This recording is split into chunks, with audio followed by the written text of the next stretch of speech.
This edition of MacVoices is supported by Take Control Books, the answers you need now from leading experts. In Take Control of Crash Plan Backups, Joe Kissel helps you understand and benefit from my favorite cloud backup service. You need an offsite backup as part of your personal data backup strategy, and Joe tells you how. Get it now at TakeControlBooks.com. MacVoices is at Macworld, iWorld 2014 in San Francisco. I'm Chuck Joyner. We're in the Whiplabs area talking to Nathalie about iMacompanion. Nathalie, it's great to see you. Thanks for being here. Thank you for coming over. I really appreciate it. No, it's great that you actually came here. And this is a little bit different for us because usually we don't get to talk to developers that haven't really gotten things ready to go. Right. You're doing something on Kickstarter. Yes, that's right. We just launched 2 days ago, and it's a very nifty product, and we're getting a lot of really good responses for it. So we're excited. As of this recording right now, after 2 days, you're what, 80% funded? Yep, we're 80% funded after not even 48 hours. So that's great.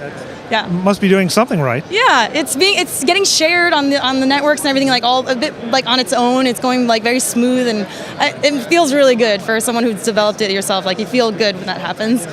Well, tell us about iMacompanion, what it is and why it's cool. Yeah, I'll be very happy to. So it is a USB port that helps to bring one of the USB ports in the back of the iMac to the front. Since the ones in the back of the iMac are pretty hard to access, you have to like fiddle around. You can't get the USBs in there. So we brought it to the front in a very elegant, pretty way. And it sits here. It's got a ribbon-thin USB cable that goes underneath the foot of the iMac and plugs in the back. And then there you go. That's a product. Very simple, but very elegant, and it's a really nice solution. And we're getting, like I said, good feedback for it. Well, it's very minimalist, but it solves a problem because I don't want to keep reaching around behind my Mac.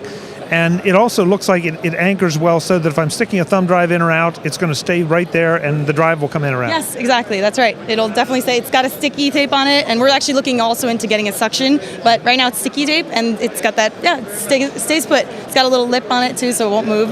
Am I sacrificing any transfer speed? I mean, will this support USB 3 as well as 2? Unfortunately, it's not for 3 yet, but we are looking into developing that because the thin cable, they don't have it yet on the market, and we can't put a thicker cable underneath, otherwise there's a cable running around. But we did figure that for USB 3 items, like the ones like printers or like big hard drives, you kind of keep them stuck in the back anyway, so you don't necessarily have to plug them in and out as much. So we were thinking we should keep going with this because it was a question in our minds whether we should stop because we didn't have 3. But anyway, so it's not 3, but hopefully in the future we will get 3. And you make a great point. You know, naturally we all say, oh well, if it's not 3, then I don't want it. But you got to think about how you're going to use it, what you're going to use it for, and that makes perfect sense. Exactly. You use them for thumbs and like maybe like a GoPro, or like you want to stick you want to download your photos or something. They're not, the transfer speed it's of course interesting, but usually it's okay with the 2. Well, and what are the things you plug and unplug to your Mac? Because that's when it's the hassle to reach around. Once you plug it in, if it stays there, it doesn't bother me. Yeah, exactly. So, okay. Exactly, that's the whole point. Yeah. So what? Before we leave that product, what is the pricing on it, or what is the commitment level at Kickstarter? Well, it started at $19 for the early bird, but those are all gone. Now I think it's at $25 before those are all gone, and then it'll be $29. Yeah. So it's very affordable. Yes, it's very affordable. It really is very reasonably priced, I think, for this item, and we're happy to offer it at that price, actually. But this is not your first Kickstarter project. It is not our first Kickstarter project, which means it's a good segue if I can to talk about this booth, which is actually a collection of all Kickstarter products that are Apple-oriented, and we get the chance to be here at the Bite My Apple group. The Bite My Apple booth. That was a tongue twister. So we're all like individual companies, but we're here because we were funded by Kickstarter.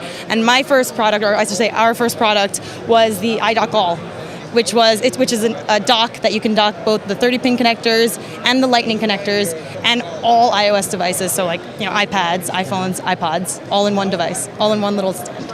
So you're developing a nice little niche here. You've got, they're cool little simple products, but they solve a problem. Yes, it is. And style is very important to us. The design aspect of it is very important. We want to fit very well with the Mac style. So, and that's what we're aiming for. Great. So we know the price point on the iMacompanion. How about the stands? That's a good question. Online, they're actually $79 right now, which is steep, but we've just changed the production method. So we're going to drop the price soon. And we're right now at this show, we're selling them for $29.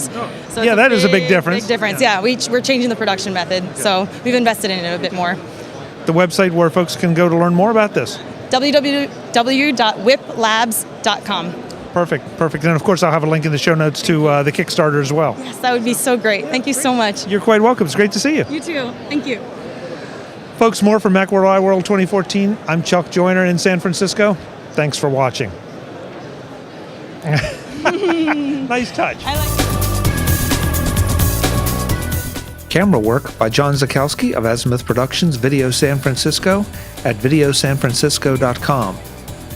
Visit MacVoices.com for links, show notes, to subscribe, to connect with Chuck on Twitter, app.net, Google+, and Facebook. Subscribe to our weekly newsletter, the MacVoices Dispatch, to stay up to date with all the latest MacVoices news from our front page or at macvoices.com/newsletter. Advertising and sponsorships handled by Backbeat Media at backbeatmedia.com.